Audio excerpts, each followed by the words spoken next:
by Gurmail Singh. He's the head grantee of the Sikh Temple of Wisconsin.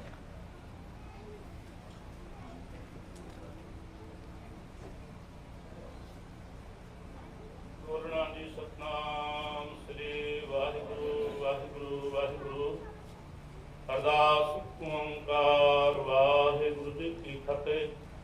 ਸ੍ਰੀ ਭਗਵਤੀ ਜੀ ਸਹਾਇ ਵਾਰ ਸ੍ਰੀ ਭਗਵਤੀ ਜੀ ਕੀ ਪਾਤਸ਼ਾਹੀ ਦਸਵੀਂ ਪ੍ਰਥਮ ਭਗਵਤੀ ਸਿਮਰ ਕੈ ਗੁਰੂ ਨਾਨਕ ਨਹੀਂ ਧਿਆਏ।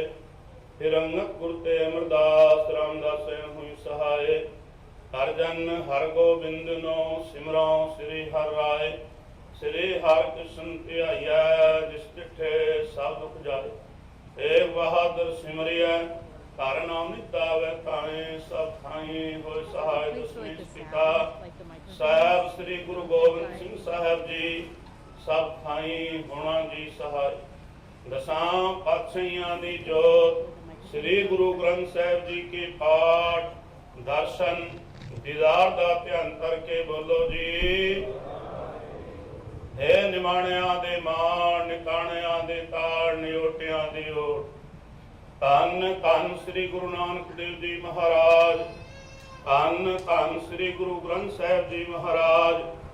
ਆਪ ਜੀ ਦੇ ਹੁਕਮ ਅੰਦਰ 2012 5 ਅਗਸਤ ਵਾਲੇ ਦਿਨ ਇਸ ਸਥਾਨ ਤੇ ਜੋ ਭਾਣਾ ਵਰਤਿਆ ਉਸ ਦੇ ਵਿੱਚ ਆਪ ਜੀ ਦੇ ਪਿਆਰੇ ਗੁਰੂ ਘਰ ਦੇ ਮੁੱਖ ਸੇਵਾਦਾਰ ਸਰਦਾਰ ਸਤਵੰਤ ਸਿੰਘ ਜੀ ਕਾਲੀਕਾ ਸਾਹਿਬ, ਸਰਦਾਰ ਸੁਬੇਗ ਸਿੰਘ ਜੀ ਖਟੜਾ, ਬੀਬੀ ਪਰਮਜੀਤ ਕੌਰ ਜੀ, ਬਾਬਾ ਪੰਜਾਬ ਸਿੰਘ ਜੀ, ਭਾਈ ਪ੍ਰਕਾਸ਼ ਸਿੰਘ ਜੀ, ਭਾਈ ਸੀਤਾ ਸਿੰਘ ਜੀ ਅਤੇ ਭਾਈ ਰਣਜੀਤ ਸਿੰਘ ਜੀ ਆਪ ਜੀ ਨੂੰ ਪਿਆਰੇ ਹੋ ਗਏ ਹਨ। ਸਤਿਗੁਰੂ ਜੀ 10ਵੀਂ ਸਾਲਗਿਰਾ ਮਨਾਉਂਦਿਆਂ ਹੋਇਆਂ ਸਮਾਗਮ ਦੀ ਅਰੰਭਤਾ ਲਈ ਆਪ ਜੀ ਦੇ ਚਰਨਾਂ ਕਮਲਾਂ ਵਿੱਚ ਅਰਦਾਸ ਬੇਨਤੀ ਹੈ।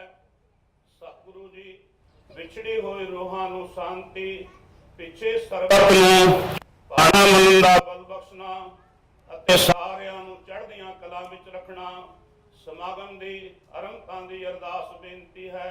ਆਗਿਆ ਬਖਸ਼ਿਸ਼ ਕਰੋ ਸੇ ਗੁਰਮੁਖ ਪਿਆਰੇ ਮੇਲੋ ਜਿਨ੍ਹਾਂ ਮਿਲਿਆ ਤੇਰਾ ਨਾਮ ਚਿਤੇ ਆਵੇ। ਨਾਨਕ ਨਾਮ ਚੜ੍ਹਦੀ ਕਲਾ ਤੇਰੇ ਭਾਣੇ।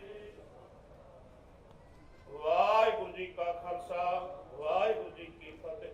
ਬੋਲੇ ਸੋ ਨਿਹਾਲ।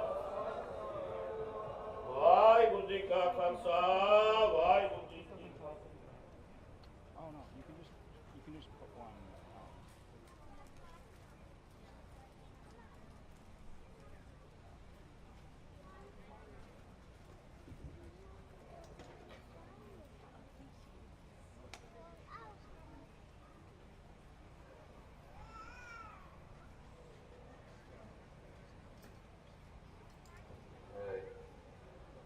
ਸਤਿ ਸ਼੍ਰੀ ਅਕਾਲ, ਵਾਹਿਗੁਰੂ ਜੀ ਕਾ ਖਾਲਸਾ, ਵਾਹਿਗੁਰੂ ਜੀ ਕੀ ਫਤਿਹ.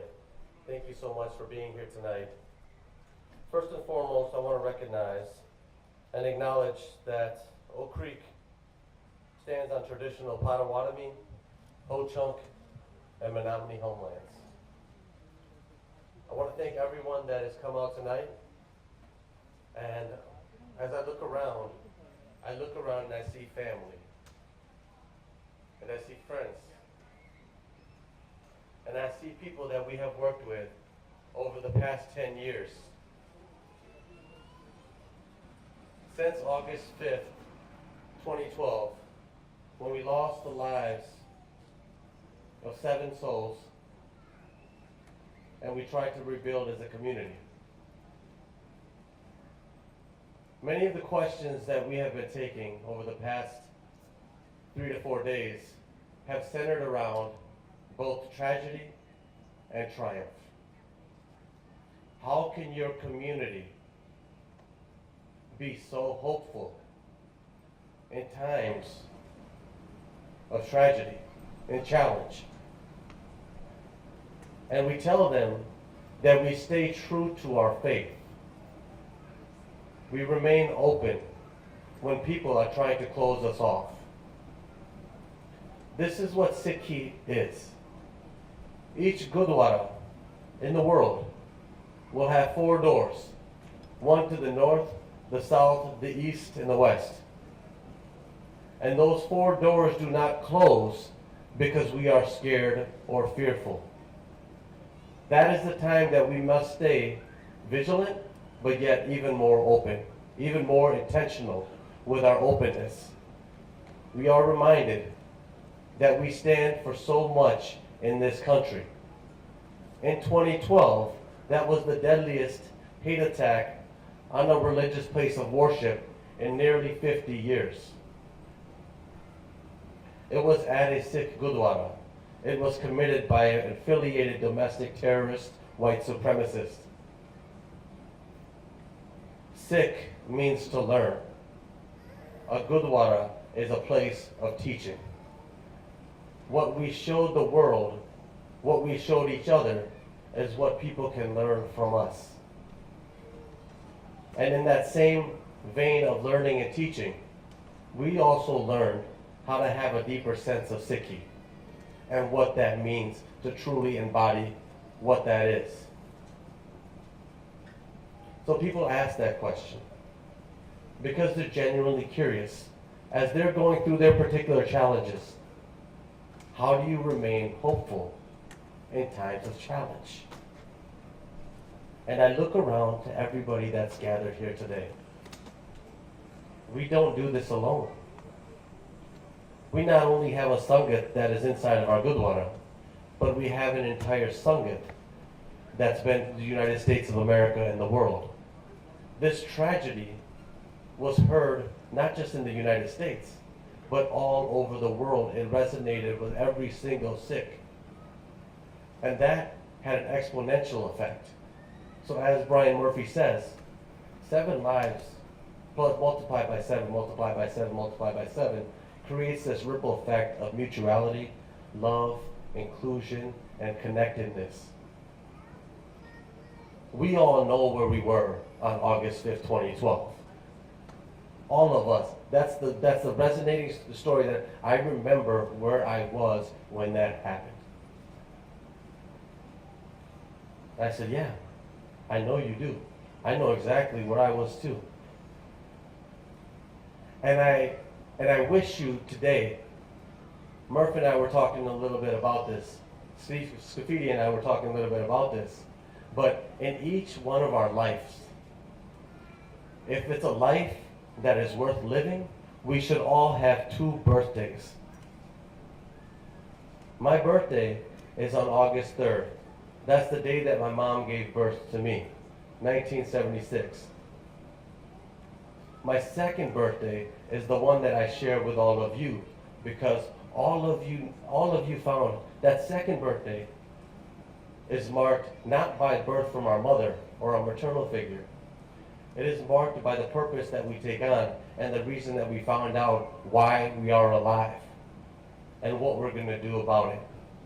That second birthday is one of purpose. And that second birthday is why we're all here today. Your second birthday was August 5th, 2012. So I thank you, and we celebrate that birthday together.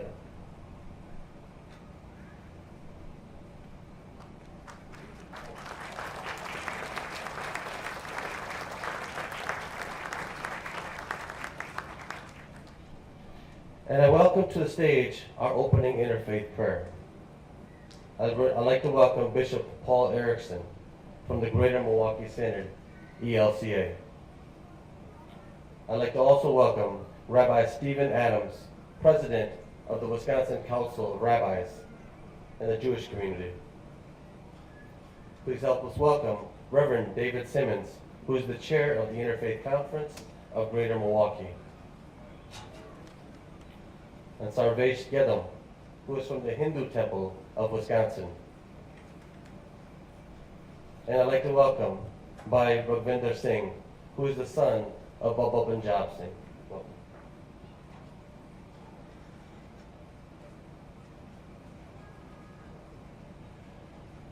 Good evening. I'm Paul Erickson, Bishop of the Greater Milwaukee Synod of the ELCA and a member of the Interfaith Conference of Greater Milwaukee's Executive Committee. Although I was not living in Milwaukee myself in August of 2012, in the years since I moved back here in 2016, I've come to know and respect and love Pardeep Singh Kalika and the other members of the Sikh community whom I have come to know over these years, as well as the entire interfaith community here in Greater Milwaukee. Although we have gathered for meetings, conversations, and events, one of the most common occasions for us to gather has been in the wake of tragic events. Whenever the news breaks that there is yet another incident of violence or hatred or some other tragedy, whether it be in Milwaukee or Pittsburgh or Uvalde or Ukraine or Kenosha, the email chains start, the phone messages start, and we come together to speak, to pray, to mourn, and to bear witness to our common humanity and our common desire for a world of peace and unity and justice. We've been asked to share reflections and prayers this evening on how we must revive hope. For me, what gives me hope is you. All of you, especially our siblings here in the Sikh community. Your resilience, your strength, your enduring commitment to the overwhelming power of love gives me hope and has taught all of us in Milwaukee and around the world. And even though there are times when I grow tired of coming together with my siblings in the interfaith community for yet another prayer vigil after another tragic event, and sometimes I even wonder if our prayers actually have a concrete impact in our broken world, I cannot stop coming. I cannot stop praying. I cannot stop standing together with all who are committed to the things that make for peace. Because when I stand with you, and when I hear the words and the prayers and the yearnings of your hearts, my hope is restored, my faith is renewed, and my commitment to roll up my sleeves and do the hard and holy work ahead of us of combating hate and rebuilding love together. So thank you for your living witness to the power of faith and hope and love, and let us pray. Holy God, creator of us all, we come to you as a broken people, worn down by the forces of hatred, violence, and fear. But we also come to you as a hopeful people, trusting that your love is the strongest force in the universe, and that your love can gather together the broken pieces of our lives and create something stronger and more beautiful than any of us could make by ourselves. So keep us united as we work together. Keep us united as we love together. Keep us united as we hope together. Amen.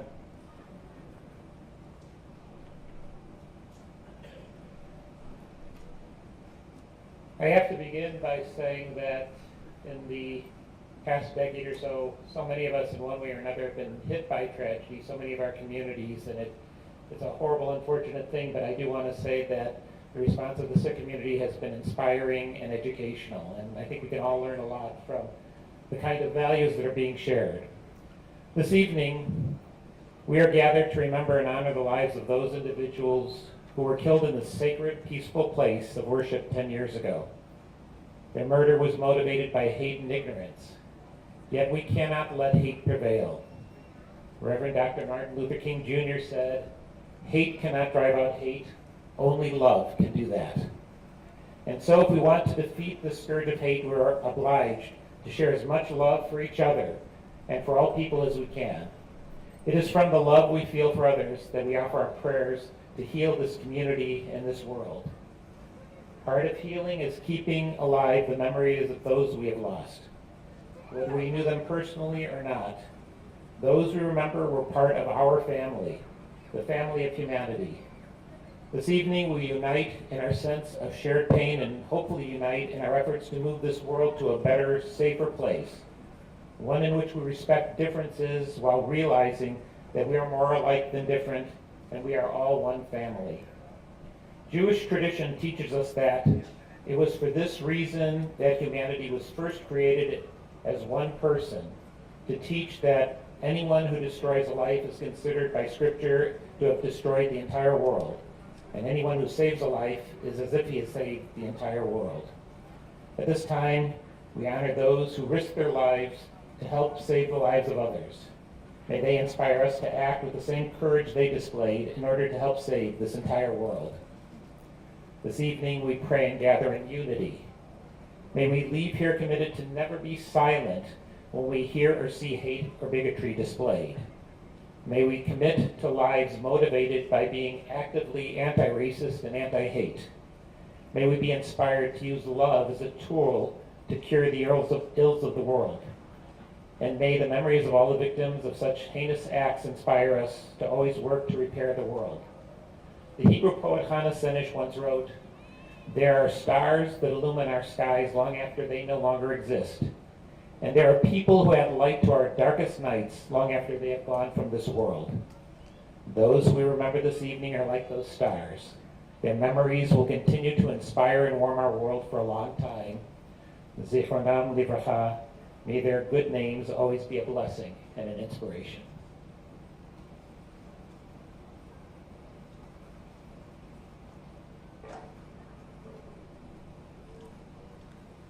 So, I am a Christian priest in the Episcopal Church, but I come before you today as the chair of the Interfaith Conference of Greater Milwaukee, an organization that represents over 28 different faith traditions in the greater Milwaukee area. Our membership includes communities from multiple strains of the Sikh, Islamic, Jewish, Christian, Buddhist, Baha'i, Hindu, and other traditions. And while we have many differences, we find a commonality in the belief in the inherent dignity of every human being. And it's from that touch point that I speak today.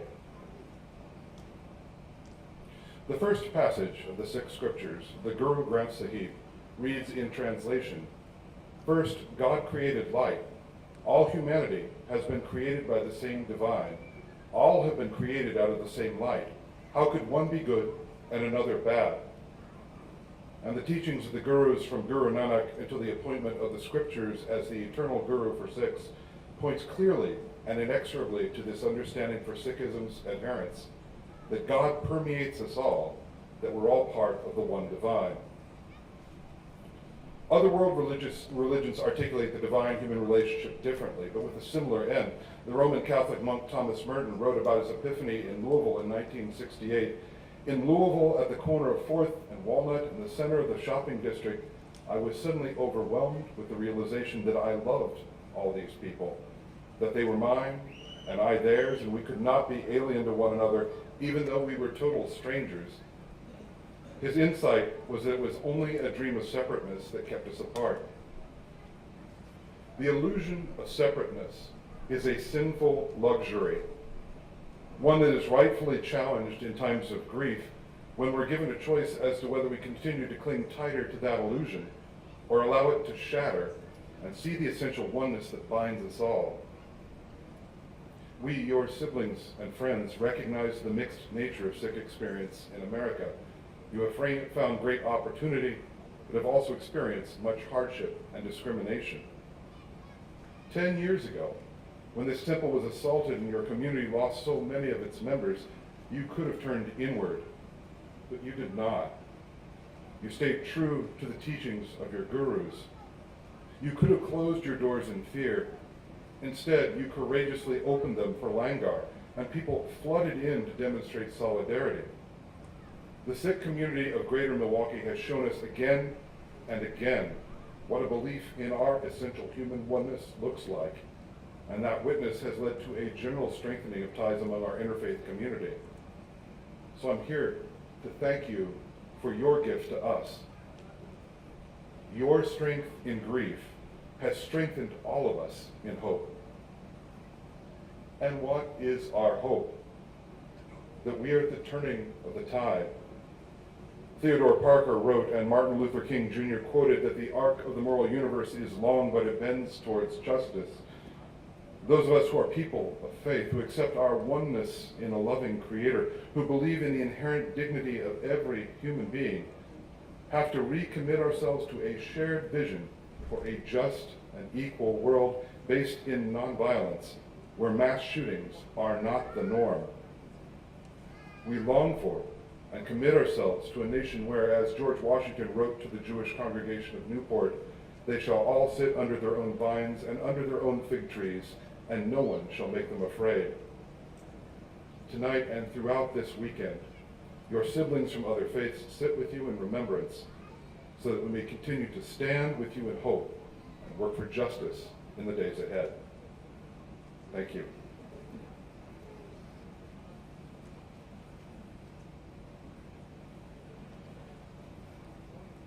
To my Sikh brothers and sisters from the Hindu Temple of Wisconsin and the Hindu community, Sat Sri Akal. We offer some universal prayers and some wishes. O adorable Lord of mercy and love, salutations and prostrations unto thee. Thou art omnipresent, omnipotent, and omniscient. Thou art Sachidananda, bliss absolute. Thou art the indweller of all beings. Grant us an understanding, heart, equal vision, balanced mind, faith, devotion, and wisdom. Grant us inner spiritual strength to resist temptations and to control the mind. Free us from egoism, lust, greed, hatred, anger, and jealousy. Fill our hearts with divine virtues. Let us behold Thee in all these names and forms. Let us serve Thee in all these names and forms. Let us ever remember Thee. Let us ever sing Thy glories. Let Thy name be ever on our lips. Let us abide in Thee forever and ever. Let us move together.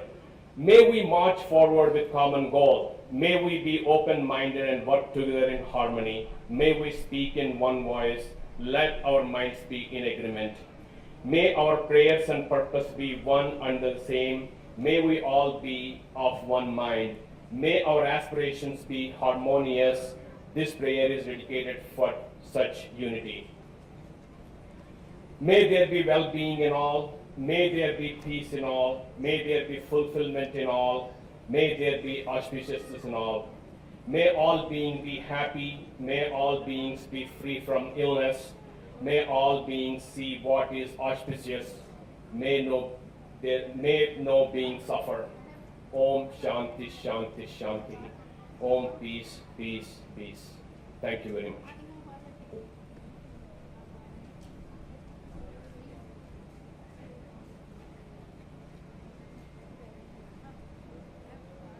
Good afternoon, everyone. Vaheguru Ji Ka Khalsa, Vaheguru Ji Ki Fateh. My name is Raghuvinder Singh. My father, Baba Punjab Singh, was the last member of our Sangat to pass away as a result of 2012 hate crime. Babaji was a world-renowned preacher who inspired me to become a Granthi, and he was loved among the Sangat for his gentle manner and deep faith in God. While I was shaken to my core when I found out that he was shot on the terrible day, I was so thankful for every extra day, 8 full years that we had together. Babaji was thankful too. As many of you know, he was paralyzed because of his gunshot wounds. But every time I went to see him, I would ask him if he was living in Chardikala, and every time he would blink twice for yes in response. His memory represents the strength and the hope of this Sangat as we look back on 10 years since 2012. There is no hate and no fear in this Sangat. We lend our strength to the other communities across our nation who have experienced tragedy like we have. We choose to remain resilient like my father, and we choose to continue to live our life in Chardi Kala as he did. Nanak Naam Chardi Kala, Tere Pane Sarbat Da Pala. Thank you. Vaheguru Ji Ka Khalsa, Vaheguru Ji Ki Fateh.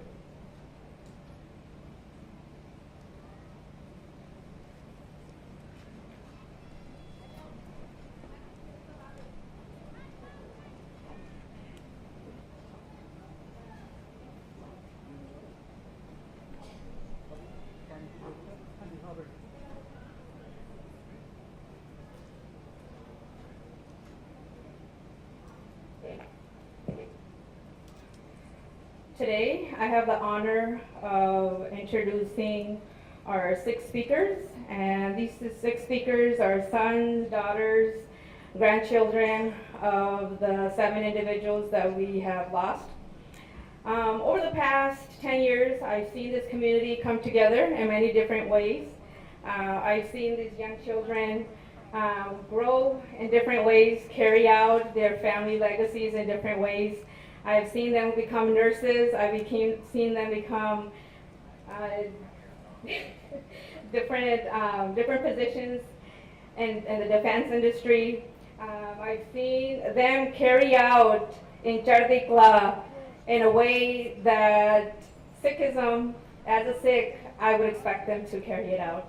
Today, our first speaker is going to be Kamal Kaur. She is the daughter of Bhai Sita Singh. And Kamal, I welcome you to the stage.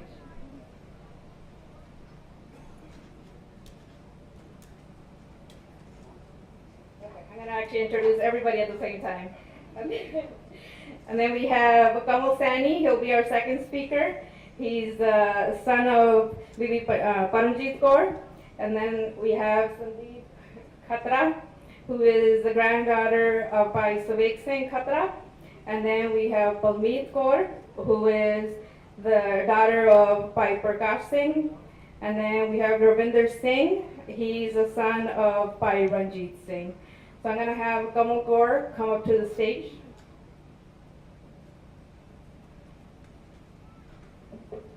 Vaheguru Ji Ka Khalsa, Vaheguru Ji Ki Fateh.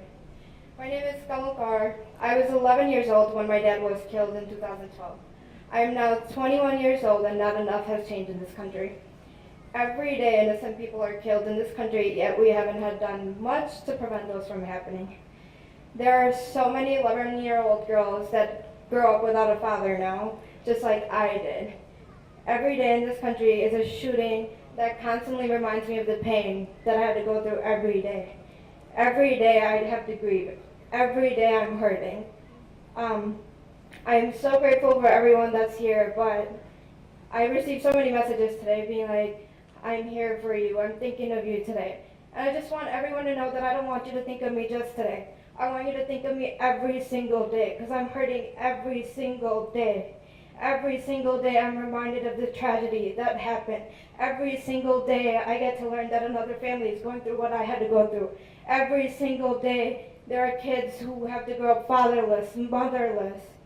And I just wish that we would bring more attention to this matter, that it's about time that we need to fix things. It's about time that we need to start doing enough, because we're not doing enough. Whatever we're doing is not working. And I just want everyone to know that I'm the same 11-year-old girl the 364 other days of the year, and it's just not today that I'm hurting. And I want you to think about this every single day and play your role in preventing from these tragedies to be happening, so we don't have another 11-year-old heartbroken girl that has to go through this, and another family that also has to go through every single day. So let's start doing enough. Thank you.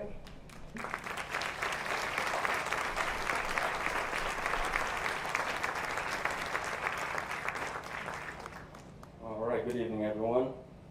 I don't do much public speaking nowadays, unless I'm pulling somebody over or I'm responding to a call, so I apologize in advance. I want to thank everyone for being here today. Obviously, the 10-year anniversary of a tragic day that everyone up here lost their family members, their mothers, their fathers, their grandfathers. My mom, as most of you know, which a lot of you do, she was a very devout Sikh. She was here 3 times a week. She was here on Thursdays, she'd be here on Saturdays, and especially on Sundays, she'd show up early to help her do seva for langar and stuff. I was talking to somebody about it earlier today. They said, were you there that day? And you can call it divine intervention, call it whatever you want to call it, but that was the one day that I didn't come.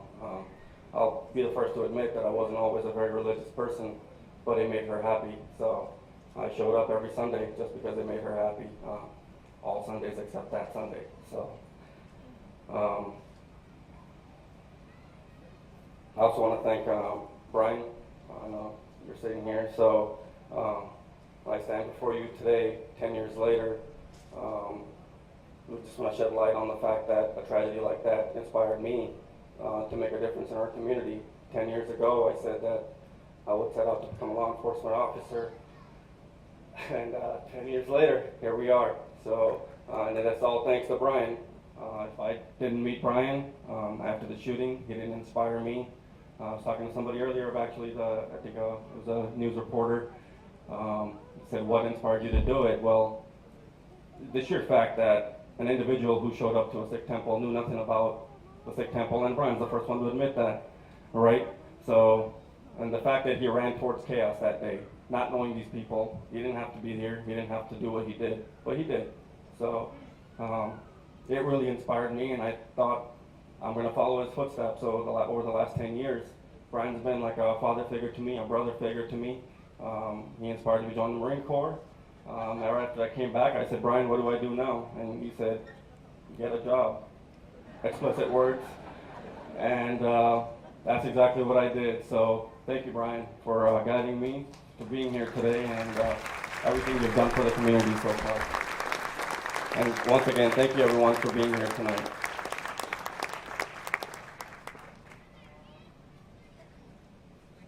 Hi everyone, my name is Sandeep Khatra. I'm the granddaughter of Civic. Today I want to talk a little bit about my Bapuji.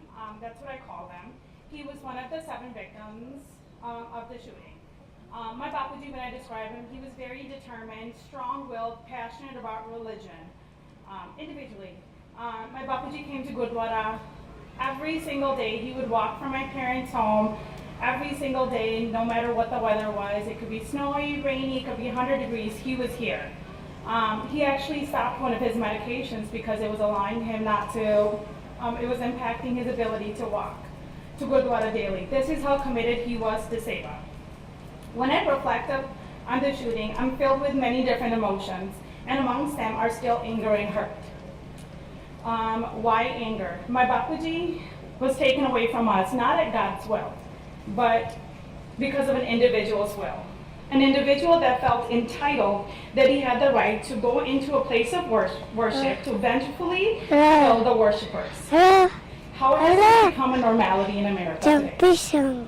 And 10 years ago. Because of this, I could not have my Bapuji at my wedding. He could not meet my husband. He couldn't meet my kids. Nor could he attend his grandson's wedding. People are so easy these days to give advice on healing, saying time will heal all. But sometimes time doesn't. It's taken me 10 years. I'm yet still not healed.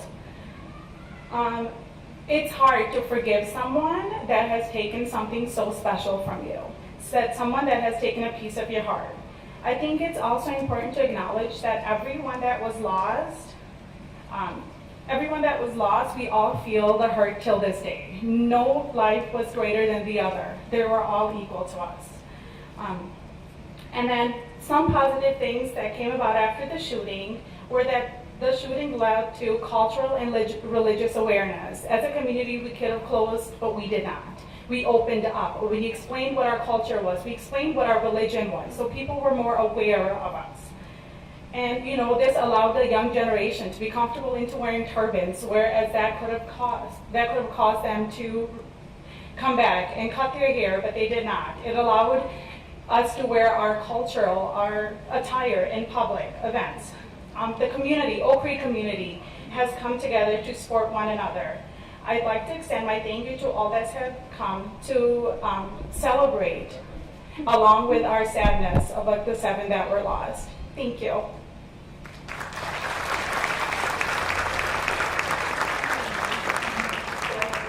My name is Kwame Rathor. 10 years ago, my world changed forever. I lost my father, Prakash Singh. I literally just met this uncle over here, Indrajit uncle, and he was telling me how he used to love him and everything, and I started crying because I couldn't take it. I can't remember, I don't want to remember it, honestly, the day that happened, because I was here and my dad saved my life. Now I'm 21, going for a traveling nurse. Life has been changed a lot. It's been different. but I just wish he was here with me today. I just wish he was proud of me, and I don't want to do anything bad behind his back. I just hope he's listening to me today. I just thank you everyone for being here. Vaheguru Ji Ka Khalsa, Vaheguru Ji Ki Fateh.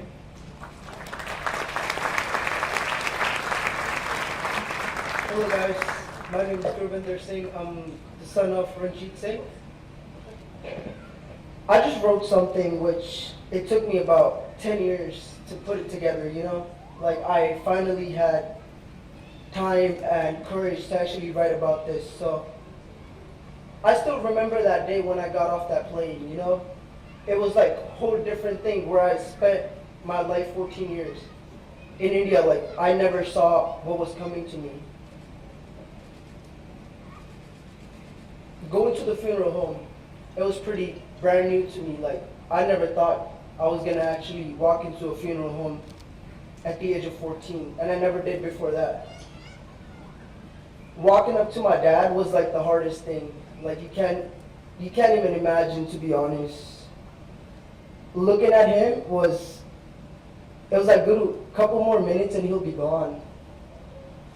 They slided my dad away from me like it was just a box. And a couple more seconds, like, guess what? He's gone. I can't call him no more. I can't be like, Dad, are you gonna come home? Like every time I would call my dad, I've never seen my dad in my life. Every time I would call him, the question would be, Dad, when are you coming home? And he would always tell me like, oh yeah, I'll come now. But that now never came.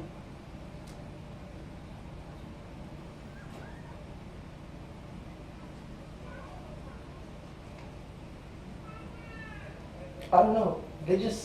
I just feel like they slided my dad away from me like it was a box. And just a couple seconds, he became ashes. And those ashes, they poured it into Ganga River, and guess what? Daddy's gone. You can't call him no more. You can't, there's nothing you could do about it. Why? Because he's gone. That smoke came out of funeral home. That's it. There's nothing I could have done about it. I was about 7 months old when my dad decided to come to the United States, actually, to give us a bright future. But I never got that dad thingy, you know, where I have had a lot of friends where they talk about, can I go answer? I never had that chance where like I could have told people, bro, I gotta call my dad, I gotta do this, I gotta do that. I never had that. There are days like I feel like I have nothing basically. I go through a lot of things where people are all about their dad, but how could I be? Tell me that. Like I never got a minute I spent with my dad. I was pretty little, like 7 months old kid. He doesn't know anything. Like what's happening around him. Like I never got a chance to feel my dad, to be honest. And I wish I could. Like even till today, if I could bring those 15 minutes back, where I just stared at my dad for like those 15 minutes until they slided him away, I would love those 15 minutes every day of my life. Well, anyways, I'm gonna stop right here. Thank you guys for being here. And I really thank you. Like, I really appreciate you being here after 10 years. I never thought I was gonna see this many people standing right in front of me. But really, thank you guys for being here.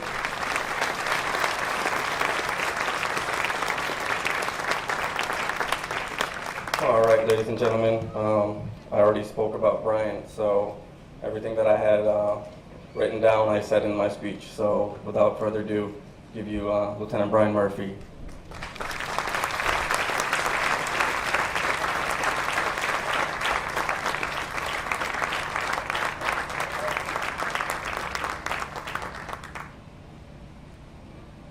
Vaheguru Ji Ki Khalsa, Vaheguru Ji Ki Fateh. Where's Prakash's daughter? Your dad is super proud of you. Always.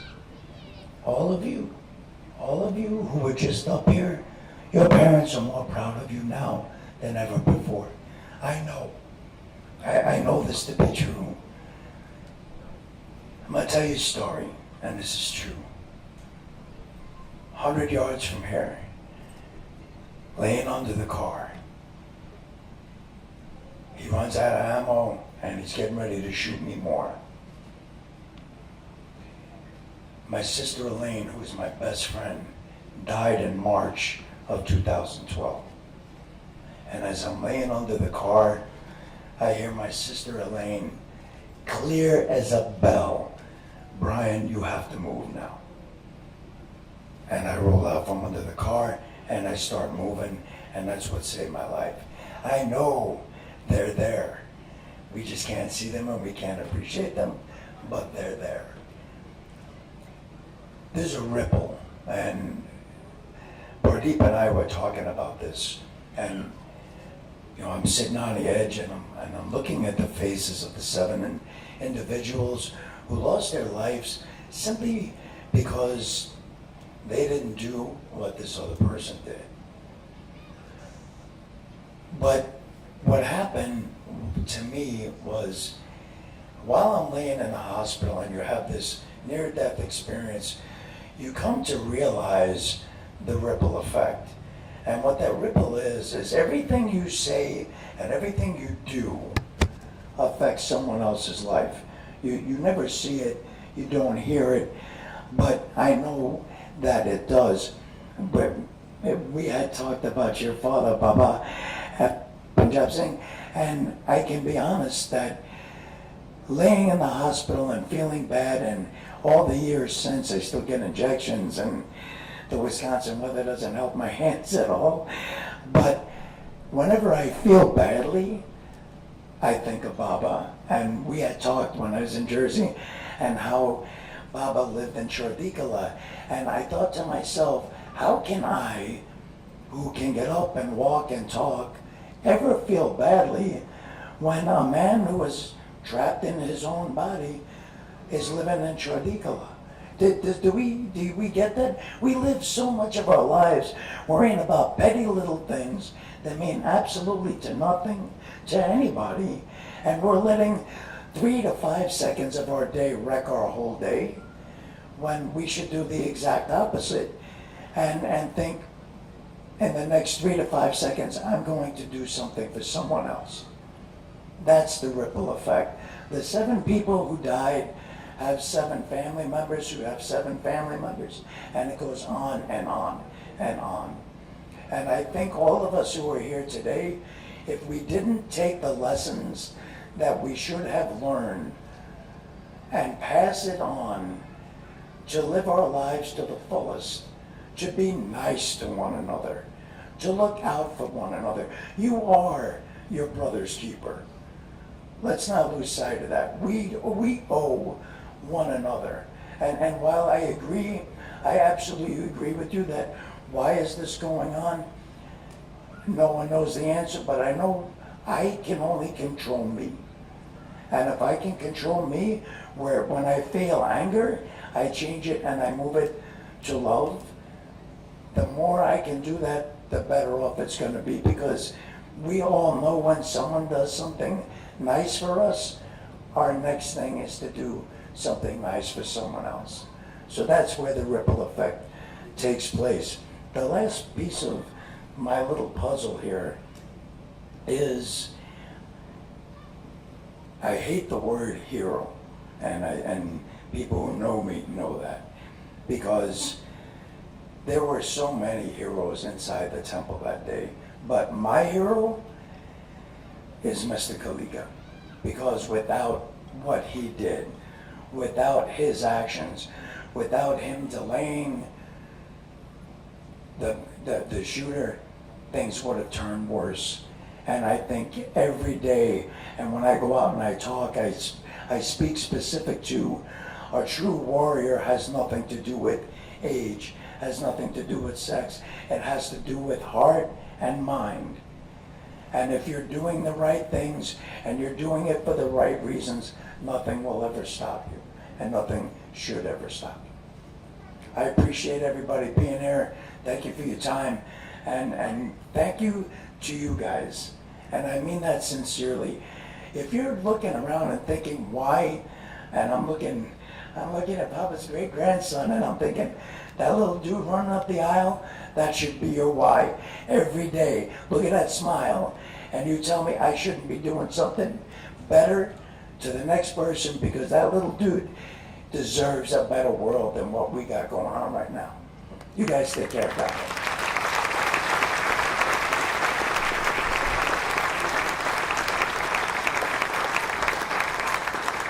Thank you, Brian Murphy. Our next speaker is our current mayor, Mayor Dan. I'm not going to try to say your last name because I'll probably butcher it. So, Mayor Dan of Oak Creek.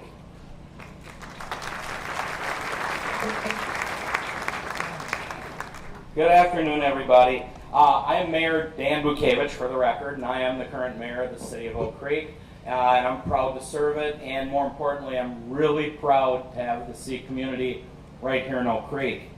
I want to share with you just a couple of things. I always go very unscripted. I normally don't go off with any notes, but I was recently on vacation. Took a vacation to Alaska, and I got a very different phone call from an individual in London doing a story on the 10-year remembrance of the Sikh community and the things that went on here 10 years ago today.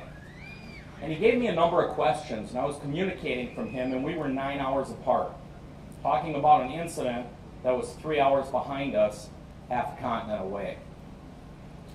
And as he gave me these questions and said, can you get back to me by Wednesday, and I had to figure out all the time changes and everything like that, I had a chance to look at these questions, and I was not the mayor when this went down. Mayor Steve Scafidi was here, and Chief Edwards at the time, and they were handling all the heavy stuff. They were up here doing this. I was an alderman at the time.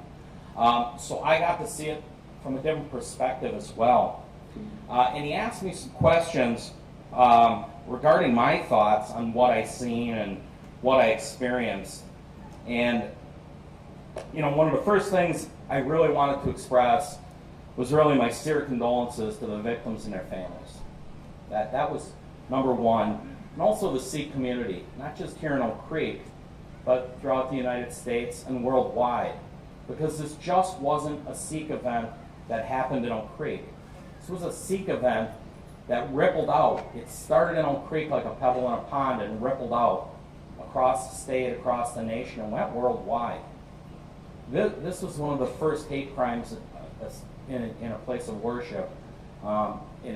And unfortunately, it set a bad tone for what we've been experiencing the last few years, and we're hoping for that to change.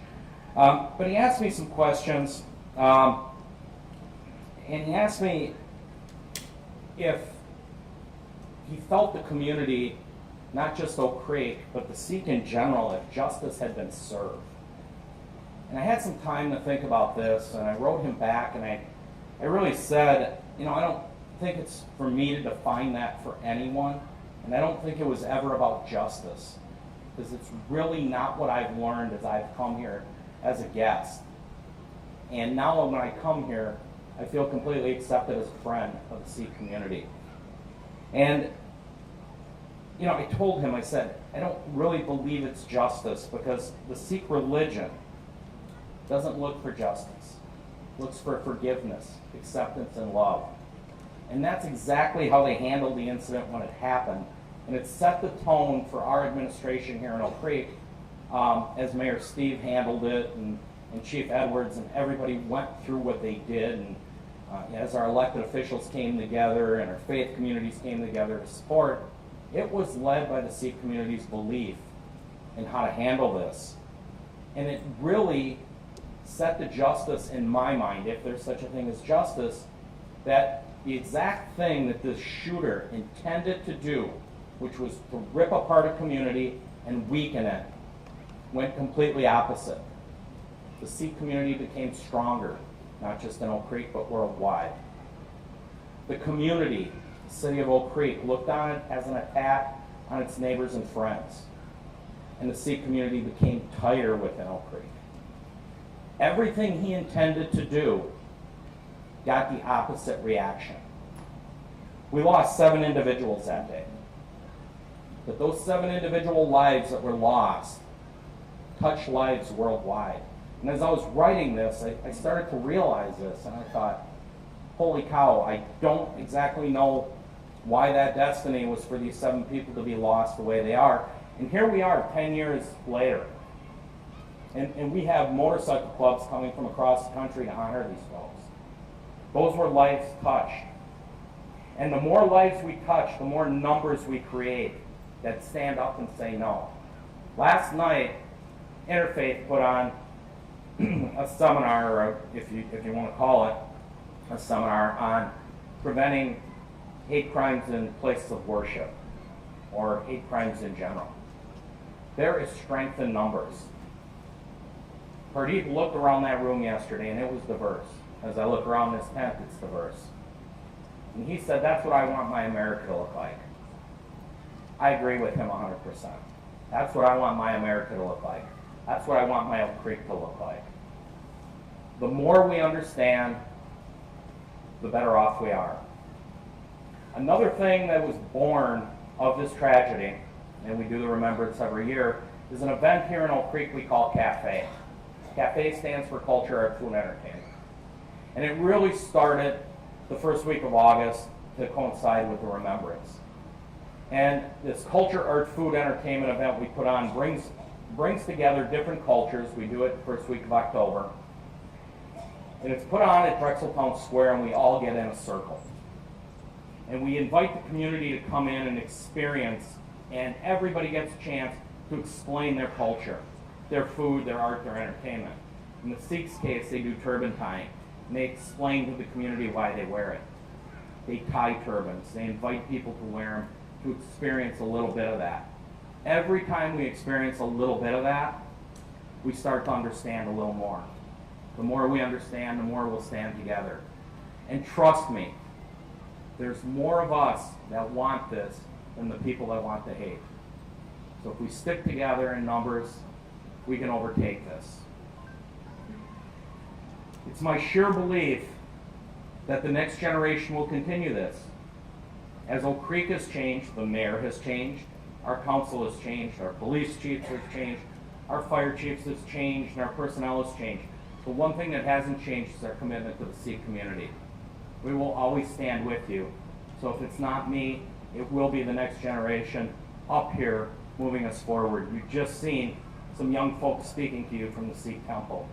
It will be your job to carry this on as others age out, and you'll have to carry on the tradition.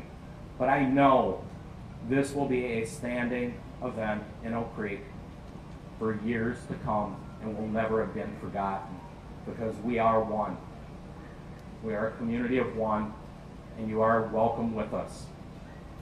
He also asked me, and I'm going to wrap this up because the governor's probably got a place to be, and he's next. Is the Sikh community growing in Oak Creek? And I said they certainly are. They are because they're one of us. They're always welcome here. They're accepted. And they're a huge part of this community and always have been. And what that man tried to do that day was unseat them and take them out of this community. And everything that he was shooting, that he was looking to accomplish, went completely backwards. And here we sit together, stronger. Many different faiths, politicians, African American, white, Hispanic, Indian, all one today. So please carry out the beliefs that are being taught here every day. Every time I come here, I'm a little bit humbled. And I walk out feeling I could do a little better as a person. We all try to do the right thing, but the Sikh really set the example of how to live the right way. So please, when you leave today, take a little of that with you. Again, my shared condolences to the entire community. Wish you a great weekend. There are many events going on. This is open to the public, so please return today. And if you go out, spread the word on what you've learned today and what you've experienced, and encourage people to come and do the remembrance with us this weekend. Thank you very much.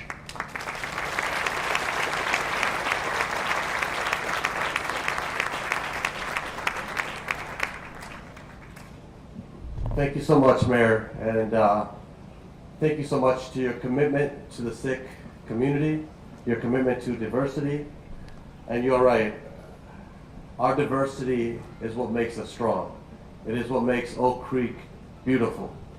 And again, if you look around, this is what America looks like and should look like, and we should embrace one another for who we are and what we stand for. Shortly after the shooting happened, the nation mourned with us. Flags were half-staffed. I went home and we had a flag in front of the house, a U.S. flag. And we put it down and we, in solidarity with America, we put it at half-staff. Across the street, there's a little locally owned shop called Ray's. Ray's also put their flag to half-staff. And as the days went, as we did our rites, those flags stayed at half-staff. Until one day, I looked at Ray's, and it had been almost a week, and Ray's still had their flag at half-staff. And so I walked into Ray's, and I was like, you guys still have your flags at half-staff? And the guy behind the counter said, Pardeep, I knew your dad. And until you take your flags up, we're not going to take our flags up. So I went home, raised the flag, and so did they. But that was the type of solidarity that we have and still continue to have. I want to thank the governor of Wisconsin, Tony Evers, for that same solidarity, because today he also ordered the flags to be half-staffed. Welcome to the stage, Governor.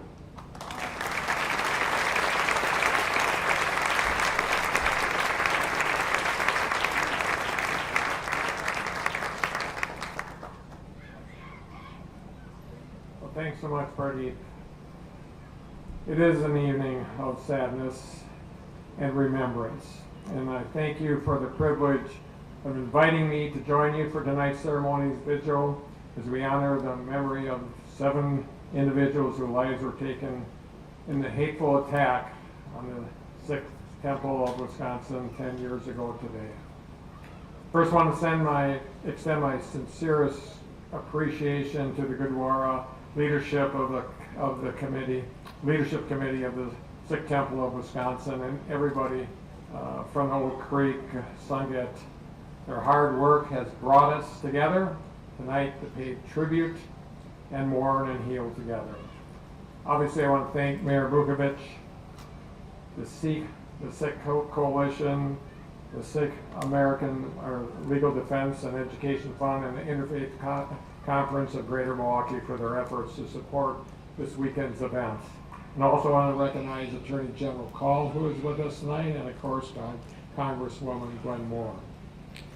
Tonight, we honor the memories of the 7 beloved family members, friends, and trusted leaders who were killed in an act of senseless gun violence, including Baba Punjab Singh, who passed away in March 2020 as a result of the injuries from his attack.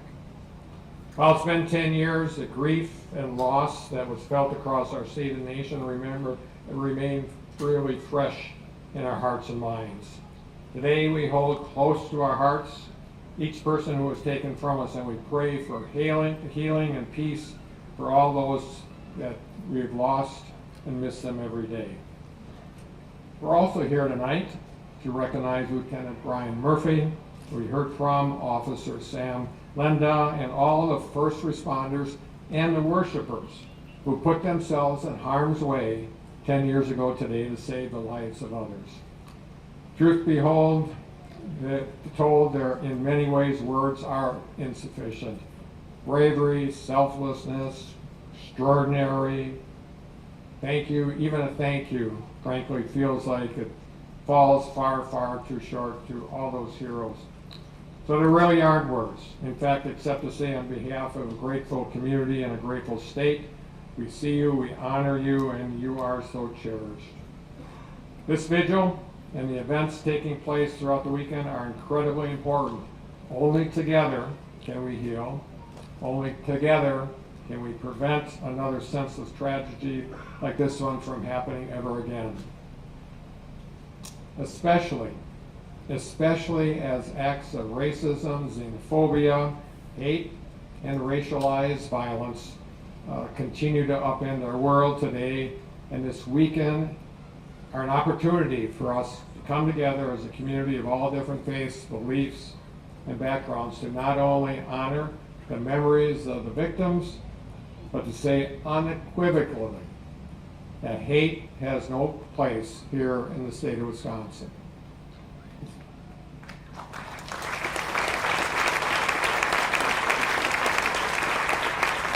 The chance to renew our commitment to that optimism. We must remain committed to condemning bigotry in all its forms, to addressing gun violence in our communities, and to building the sort of future we want to see for our state. A future where everyone is safe at home, in their neighborhood, at the store, in the classroom, and in their place of worship, period. For years, this community has worked hard to heal, and for years, the Oak Creek Sungate has been at the center of that recovery, absolutely standing against hate, discrimination, violence, and encouraging others to celebrate the diversity that makes our communities and our state great. Before I close today, I'd like to present the proclamation, if the families could come up here, to commemorating this tragic anniversary and honoring each one of the 7 community members lost, the first responders who have courageously ran towards danger to save lives, and the entire Sikh community for your resilience and perseverance in the face of hate and diversity. The proclamation reads in part, and I'll use this instead of this, the letters are way too small.